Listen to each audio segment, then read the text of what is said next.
Sir अपना नाम और परिचय बता दीजिए। मेरा नाम डॉक्टर अवनीश कुमार सिंह है। मैं सत्कार ग्रुप ऑफ इंस्टीट्यूशंस का चेयरमैन हूँ। एक्चुअल में फिजियोथेरेपी को बहुत ही गंभीरतापूर्वक लेने की ज़रूरत है। लोग फिजियोथेरेपी को समझ नहीं पाते हैं, आम जनता भी नहीं समझ पाती है। फिजियोथेरेपी का हिंदी में अर्थ है भौतिक चिकित्सा। फिजियोथेरेपिस्ट और अन्य डॉक्टर्स में ये अंतर है कि फिजियोथेरेपिस्ट जो है फिजिकल ट्रीटमेंट करता है, बाकी जो ट्रीटमेंट पैटर्न है वो केमिकल बेस्ड है। और फिजियोथेरेपी का ट्रीटमेंट एक ऐसा ट्रीटमेंट है जो पिछले कुछ सालों से बहुत ही एडवांस रूप ले चुका है। उसको समझने के लिए आपको एक अच्छे फिजियोथेरेपिस्ट से मिलना पड़ेगा, उसकी बारीकियों को समझना पड़ेगा। और सबसे महत्वपूर्ण ये है कि बहुत सालों से लोग दर्द की दवाएं स्टेरॉयड लेते लेते अपनी किडनी लीवर की समस्या से परेशान हो चुके हैं। अब धीरे धीरे वो फिजियोथेरेपी को समझना शुरू कर दिए हैं और फिजियोथेरेपी में 90% ट्रीटमेंट जो है फिजिकल थेरेपी के माध्यम से होता है और मरीज पूर्णतया ठीक भी होता है। हाँ, थोड़ा सा उसको धैर्य रखना होता है, थोड़ा समय लगता है, क्योंकि वो केमिकल बेस्ड ट्रीटमेंट नहीं है, वो टोटल फिजिकल बेस्ड ट्रीटमेंट है। इसीलिए उसको भौतिक चिकित्सा भी कहा जाता है।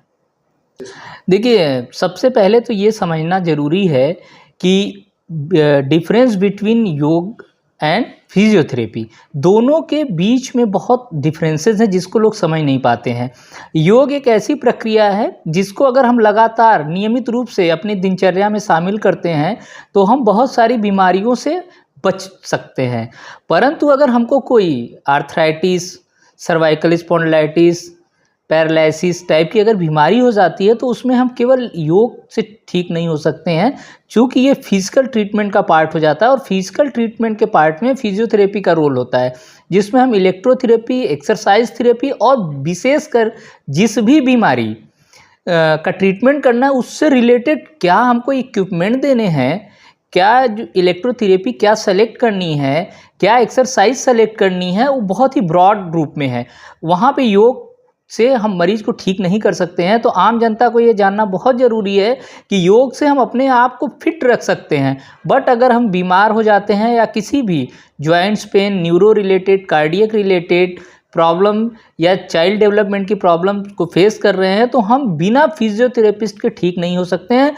जिस तरीके आज के समय में हम बिना डायग्नोस्टिक के, बिना मेडिकल पैथोलॉजी के, बिना रेडियो डायग्नोसिस के हमारी बीमारियों का इलाज करना किसी भी डॉक्टर के लिए चुनौती हो जाता है, वैसे ही बिना फिजियोथेरेपी के कोई भी न्यूरो सर्जरी, कोई भी ऑर्थोपेडिक सर्जरी सफल नहीं हो सकती है। उसकी सफलता के लिए